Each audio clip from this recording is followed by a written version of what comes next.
Hello అండి. నేను మీ శైలజ చిట్టి. Welcome back to my channel.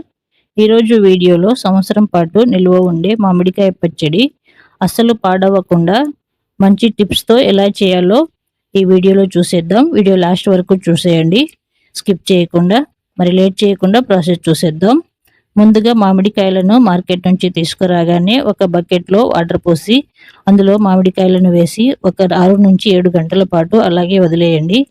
ఆ తర్వాత కడిగి ఒక మంచి కాటన్ క్లాత్‌తో తుడిచి ఒక రోజంతా ఫ్యాన్ కింద లేదా ఎండలో ఆరబెట్టుకోవాలి. ఆరిన తర్వాత మాత్రమే కట్ చేసుకోవాలి.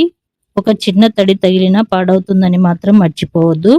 తర్వాత చిన్న చిన్న ముక్కలుగా తరిగి మళ్ళీ 4-5 గంటలు ఆరబెట్టుకోవాలి. తర్వాత ఒక గాజు లేదా సిరామిక్ బర్నీ కడిగి ఎండలో ఆరబెట్టుకోవాలి. పచ్చడికి ఎప్పుడు స్టీల్‌వి వాడకూడదు. తర్వాత నూనెను వేడి చేసుకోవాలి.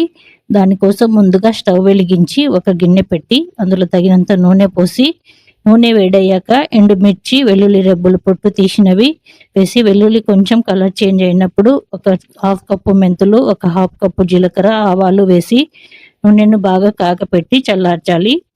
వేడి నూనె అస్సలు పోయకూడదు. నూనె చల్లారిన తర్వాత మాత్రమే పోయాలి.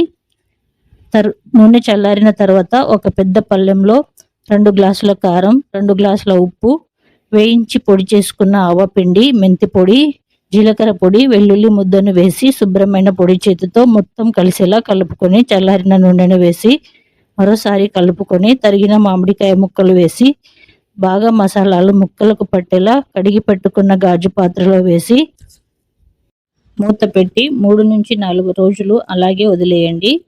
3వ రోజు మూత తీసి ఒక శుభ్రమైన గరిటెతో కలుపుకొని స్టోర్ చేసి పెట్టుకోండి. ఇంకా పచ్చడి అస్సలు పాడవకుండా ఉండాలంటే నేను చెప్పే ఈ టిప్స్ కూడా ఫాలో అవ్వండి. ఫస్ట్ తడి లేకుండా చూసుకోవాలి. ఉప్పు తక్కువైతే ఫంగస్ వస్తుందని గుర్తుపెట్టుకోవాలి. రుచి చూసి కొంచెం ఎక్కువే ఉప్పు వేసుకోవాలి. అలాగే నూనె పైకి తేలుతూ ఉండాలి.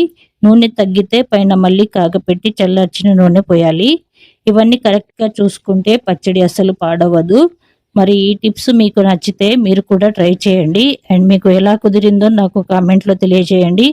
అండ్ మరిన్ని హెల్తీ అండ్ టేస్టీ రెసిపీస్ కోసం మన ఛానల్‌ని సబ్స్క్రైబ్ చేసి వీడియోకి లైక్ చేయండి.